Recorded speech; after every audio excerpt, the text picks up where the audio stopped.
Hello everyone, this is Mukesh. आज के video में हम लोग देखेंगे एक्टिव से पैसिव वॉइस किस तरीके से बनाया जाता है। ये वीडियो नंबर 1 होने वाला है क्योंकि कुछ व्यूअर के रिक्वेस्ट में मैं लेके आया हूँ एक्टिव से पैसिव वॉइस।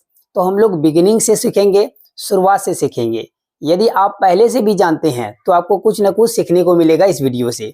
तो इस वीडियो में हम लोग बात करेंगे प्रेजेंट इंडेफिनिट टेंस की। इसको सिंपल प्रेजेंट टेंस भी कहा जाता है। सिंपल प्रेजेंट टेंस भी इसको कहते हैं सीबीएसई बोर्ड में, और प्रेजेंट इंडेफिनिट टेंस। इसके स्ट्रक्चर की बात करते हैं सबसे पहले, क्योंकि आप यदि सेंटेंसेस को पहचान पाते हैं कि ये किस टेंस का सेंटेंस है तो आप आसानी से एक्टिव से पैसिव वॉइस में चेंज कर सकते हैं या पैसिव से एक्टिव में भी चेंज कर सकते हैं। तो पहचानना बहुत ही इंपॉर्टेंट हो जाता है। तो इसको पहचानेंगे कैसे, तो तरीका बताइए। तो मैं आपको बता दूं, पूरे टेंस में 2 ही ऐसा टेंस होता है जिसमें हेल्पिंग वर्ब नहीं आता है, अफर्मेटिव सेंटेंस में, जिसको पॉजिटिव सेंटेंस भी कहा जाता है। देखिए यहाँ पर सबसे पहले आपका सब्जेक्ट होना चाहिए। फर्स्ट नंबर में सब्जेक्ट के बाद कोई भी helping verb is, am, are, has, have, had, do, does, did, ये सब नहीं होना चाहिए। ठीक है, पॉजिटिव सेंटेंस की बात कर रहा हूं मैं। उसके बाद फर्स्ट फॉर्म आएगा वर्ब का, या नहीं तो वर्ब का एस या ईएस फॉर्म। कहने का मतलब V5 आएगा, वर्ब 1 या आए या वर्ब 5 आए। उसके बाद लास्ट में ऑब्जेक्ट। 3 ही चीज होगा आपको, सब्जेक्ट, वर्ब। आप पहचान लीजिएगा ये सेंटेंस है प्रेजेंट इंडेफिनिट टेंस की। कैसे पहचानेंगे? यदि वर्ब का फर्स्ट फॉर्म दिख जाए या वर्ब का एस या ईएस फॉर्म दिख जाए तो वो एक्टिव वॉइस का सेंटेंस होगा। उसको पैसिव में किस तरह से चेंज करेंगे, पैसिव वॉइस में किस तरीके से चेंज किया जाएगा। सबसे पहले देखिए, अब पैसिव वॉइस में क्या होता है कि हम लोग ये जो ऑब्जेक्ट है ना, सबसे पहले लिखते हैं ऑब्जेक्ट को नंबर 1 में, जो भी ऑब्जेक्ट रहेगा। अब ऑब्जेक्ट कैसे पहचाने? एक सेंटेंस में एक से ज्यादा भी ऑब्जेक्ट्स हो सकते हैं। एक ऑब्जेक्ट हो सकता है और 2 ऑब्जेक्ट्स भी हो सकते हैं।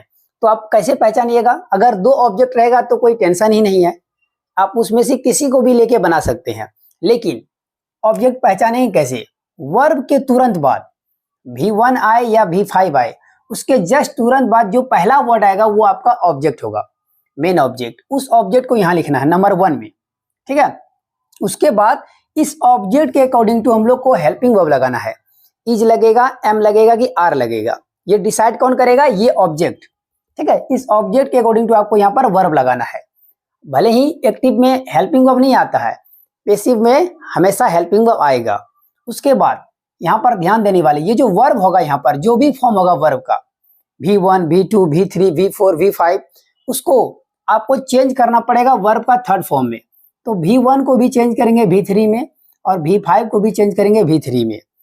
याद रखिए, पैसिव किसी का भी हो, ऑलवेज वर्ब का थर्ड फॉर्म ही आता है, चाहे मॉडल्स का हो या टेंसेस का हो या किसी इन्फिनेटिव का हो, हमेशा वर्ब का थर्ड फॉर्म आएगा। और लास्ट में लगाएंगे बाय OC। OC का कहने का मतलब ऑब्जेक्टिव केस। ये जो सब्जेक्ट है आपका, इस सब्जेक्ट को चेंज कर देंगे बाय ऑब्जेक्टिव केस में। जैसे कि यदि आई आएगा तो कर देंगे बाय मी। क्या कर देंगे? Bye me. वी आएगा तो बाय अस, यू आएगा तो बाय यू, यू का यू ही होता है। ही का हो जाएगा बाय हिम, सी का हो जाएगा बाय हर, इट का हो जाएगा बाय इट, और दे का हो जाएगा बाय देम। कोई नाम आएगा जैसे कि राम, बाय राम हो जाएगा। Mukesh sir, by Mukesh sir. अगर हु आएगा तो हुम में चेंज कर देंगे, बाय हुम। हु को किस में चेंज करेंगे? बाय होम में। ठीक है, अब लेते एक एग्जांपल सो दैट आप जो है और अच्छे से समझ पाए। तो बहुत आसान एग्जांपल है, I love you. I love you, मैं तुमसे प्रेम करता हूं या प्यार करता हूं। यहां पर आई क्या हमारा सब्जेक्ट है, लव वर्ब है और यू ऑब्जेक्ट है। तो मैंने आपको बताया सबसे पहले क्या लिखना है, हम लोगों को ऑब्जेक्ट लिखना। ऑब्जेक्ट क्या है? यू।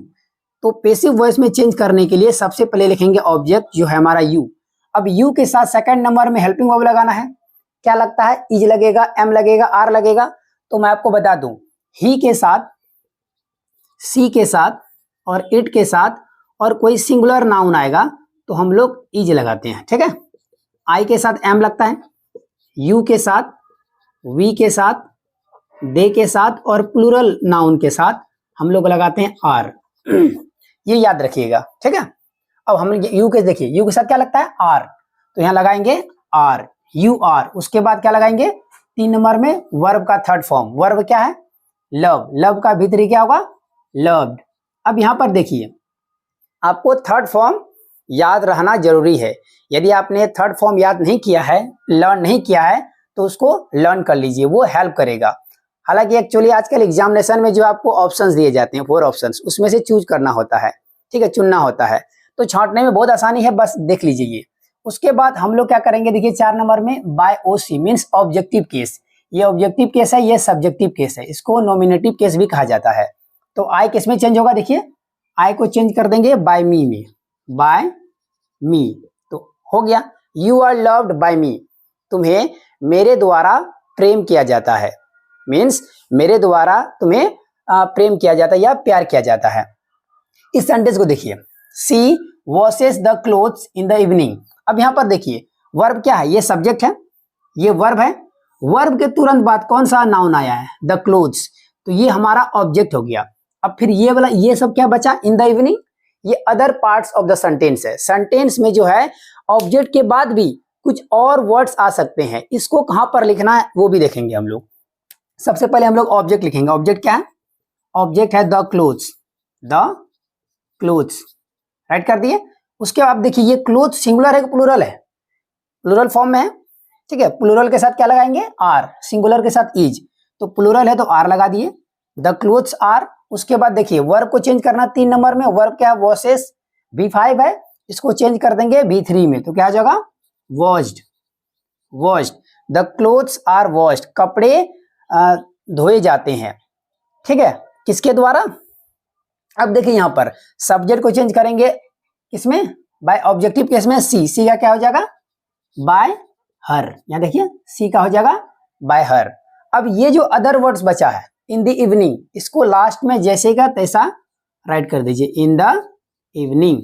उसी तरीके से यदि आप चाहे तो, यदि आप चाहे तो इस इन द इवनिंग को हम लोग वर्ब के बाद भी लिख सकते हैं, the clothes are washed in the evening by her, या नहीं तो जैसे हम लिखे हैं the clothes are washed by her in the evening, मतलब कपड़े धोए जाते हैं उसके द्वारा शाम को, या शाम को उसके द्वारा कपड़े धोए जाते हैं। इसका हिंदी निकलेगा जाता है, जाती है, जाते हैं, कोई काम किया जाता है। जैसे आप लोगों को अंग्रेजी पढ़ाया जाता है, you are taught English by me, मेरे द्वारा, ठीक है, कोई काम किया जाता है किसी के द्वारा, जैसे वीडियो बनाई जाती है किसके द्वारा, मेरे द्वारा, तो वीडियो इज मेड या शूट बाय मी या बाय द टीचर्स। क्या नेक्स्ट सेंटेंस यहां पर देखिए, आपको कुछ सीखने को मिलेगा।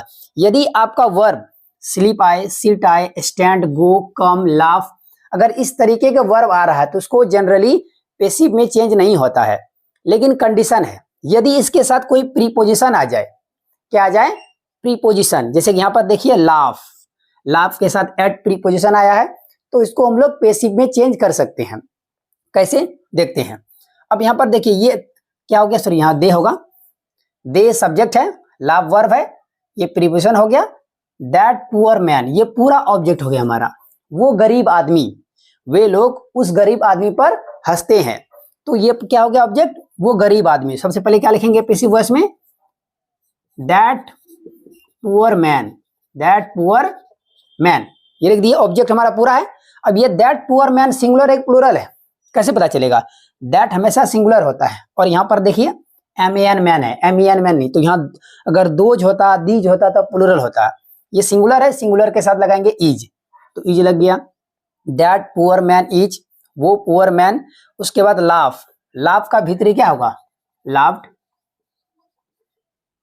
गरीब आदमी पर हंसा जाता है। अब देखिए यहां पर जो प्रीपोजिशन है जस्ट वर्ब के बाद ही लिख देंगे, लाफ एट, हो गया, किसके द्वारा, उन लोगों के द्वारा, दे, देगा क्या होगा, देम, तो हो जाएगा बाय देम, यहां पर लिख देते हैं, जगह नहीं, तो सेंटेंस कंप्लीट हो गया, that poor man is laughed eight bye them, उस गरीब आदमी पर हंसा जाता है उन लोगों के द्वारा, या उन लोगों के द्वारा उस गरीब आदमी के ऊपर हंसा जा रहा है या हंसा जाता है, यहाँ जा रहा नहीं है, ऊपर तो कॉन्टिन्यूअस टेंस हो जाएगा। आई थिंक आपने समझा। इसी जुड़े मैं आपको 2 सेंटेंसेस देता हूं, ठीक है, इसको पैसिव वॉइस में चेंज कीजिए और राइट कीजिए कमेंट बॉक्स में। If you make any mistake then I will correct it. यदि आपको कोई डाउट्स है तो भी पूछिए कमेंट बॉक्स में।